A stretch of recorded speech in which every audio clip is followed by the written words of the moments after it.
തെരഞ്ഞെടുപ്പ് പ്രചാരണ പ്രവർത്തനങ്ങൾ അവസാന ഘട്ടത്തിലാണ്. അവിടെ എത്തുമ്പോഴും തികഞ്ഞ ആത്മവിശ്വാസത്തിലാണ് റാന്നിയിലെ LDF സ്ഥാനാർത്ഥി അഡ്വക്കേറ്റ് പ്രമോദ് നാരായണൻ. ശബരിമല ഉൾപ്പെട്ട മണ്ഡലത്തിൽ ഇടതുപക്ഷം നടപ്പിലാക്കിയ വികസന പ്രവർത്തനങ്ങൾ ഇത്തവണയും അനുകൂലമാകുമെന്നാണ് LDFന്റെ പ്രതീക്ഷ. തെരഞ്ഞെടുപ്പ് പ്രചാരണ പ്രവർത്തനങ്ങളെല്ലാം അവസാന ഘട്ടത്തിലേക്ക് കടക്കുകയാണ്. റാന്നി മണ്ഡലത്തിലെ സ്ഥാനാർത്ഥികളെല്ലാം വിജയപ്രതീക്ഷയിലാണ്. LDFന്റെ റാന്നി മണ്ഡലത്തിലെ സ്ഥാനാർത്ഥി അഡ്വക്കേറ്റ് പ്രമോദ് നാരായണനാണ് നമ്മോടൊപ്പം ചേരുന്നത്. കഴിഞ്ഞ പ്രാവശ്യം MLA ആയിരുന്നു, ഇപ്രാവശ്യം വിജയം ആവർത്തിക്കും. ഈ യാദൃശ്ചികമാണെങ്കിലും ഇലക്ട്രോണിക് വോട്ടിംഗ് മെഷീനിൽ ആദ്യത്തെ പേര്, ഒന്നാമത്തേത് പ്രമോദ് നാരായണനാണ്. ചിഹ്നവും രണ്ടിലെയും ആദ്യമാണ്. തെരഞ്ഞെടുപ്പ് കഴിയുമ്പോൾ ഒന്നാമതായി ജയിച്ചു മുന്നേറി മണ്ഡലത്തിൽ MLA ആയുള്ള പ്രവർത്തനം തുടരും. നല്ല ആത്മവിശ്വാസത്തിലാണ്. കഴിഞ്ഞ തവണത്തേക്കാൾ വലിയ ഭൂരിപക്ഷത്തിൽ ഉറപ്പായും ജയിക്കും എന്ന വിശ്വാസമുണ്ട്. ഈ ശബരിമല ഉൾപ്പെടുന്ന മണ്ഡലമാണ് റാന്നി. UDFന്റെ പ്രധാന പ്രചരണ വിഷയം ശബരിമല വിഷയം തന്നെയാണ്. സ്വർണ്ണക്കൊള്ള, ഇടക്കൊള്ള, അതൊക്കെ ഈ പ്രചരണത്തിലും ഈ തെരഞ്ഞെടുപ്പിൽ തിരിച്ചടിയാവും.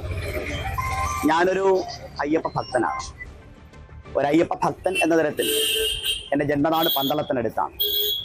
അവിടെ ജനിക്കുന്ന ഒരാളിനെ സംബന്ധിച്ച് എല്ലാ മലകളും ശബരിമലയാണ്, എല്ലാ പുഴയും പമ്പയാണ്, എല്ലാ മന്ത്രങ്ങളിലും ശരണമന്ത്രത്തിൻ്റെ ധ്വനികളുണ്ട്. ഞാൻ ഈ വഴികളിലൂടെ ആദ്യമായി കടന്നുപോയതെല്ലാം ശബരിമലയിലേക്കുള്ള എൻ്റെ യാത്രകളാണ്.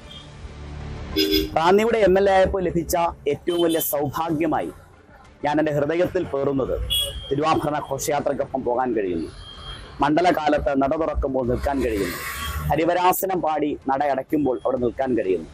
ഒരയ്യപ്പ ഭക്തന് ലഭിക്കാവുന്ന ഏറ്റവും വലിയ പുണ്യമാണ്. ഒരയ്യപ്പ ഭക്തൻ എന്ന തരത്തിൽ ആചാരങ്ങളും വിശ്വാസങ്ങളും സംരക്ഷിക്കപ്പെടണം എന്നത് കൃത്യമായ നിലപാടാണ്.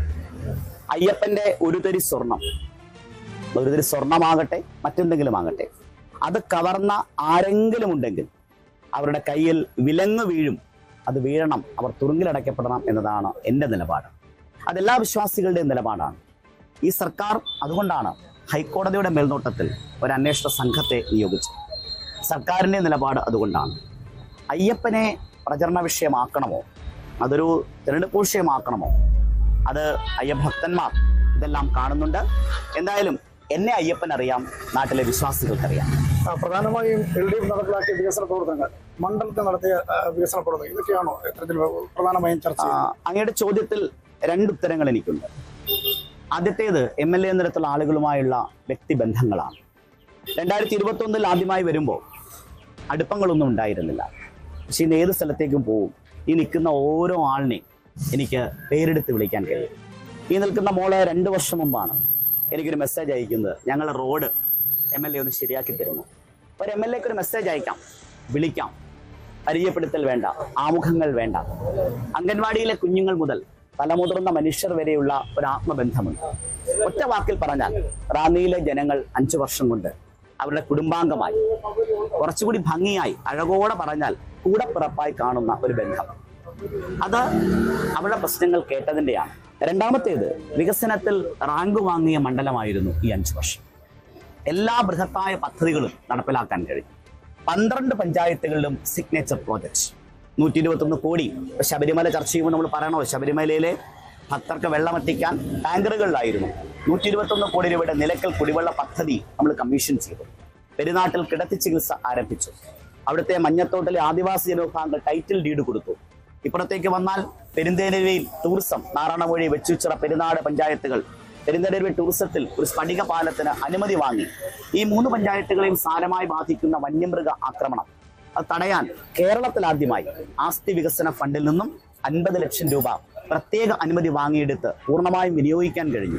സാന്ത്വനമിത്ര. ഇങ്ങനെ ഒരു വികസന മാതൃക രൂപപ്പെട്ടു. അതിലെല്ലാവരെയും സ്പർശിക്കാൻ കഴിഞ്ഞു. പള്ളിയോടങ്ങൾക്ക് ഈ നാടിന്റെ ചരിത്രത്തിൽ ആദ്യമായി കേരള ബജറ്റിൽ പള്ളിയോടങ്ങൾക്ക് പണം നീക്കിവെക്കുന്നു. ഒരു കഴിഞ്ഞ വർഷം 1 കോടി, ഈ വർഷം 50 ലക്ഷം. നമ്മുടെ പടയണി മ്യൂസിയങ്ങൾക്കായി പണം നീക്കിവെക്കാൻ കഴിയുന്നു. മർത്തോമാ സഭയുടെ ആസ്ഥാനമായ തപോവൻ, അവിടെ അതിനായി ബർണബാസ് തിരുമേനി വിട്ടു നൽകിയൊരു സ്ഥലമുണ്ട്. അവിടെ ഇതാ തപോവൻ ടൂറിസം യാഥാർത്ഥ്യമാകും. ദളിത് ക്രൈസ്തവർക്ക് ആദ്യമായി ഒരു ഓഫീസ് നമ്മുടെ റാന്നിയിൽ തുടങ്ങുന്നു. എല്ലാ വിഭാഗങ്ങളെയും സ്പർശിക്കാൻ കഴിയും. അതൊരു പ്രധാനപ്പെട്ട കാര്യമായി ഞാൻ കാണുന്നു.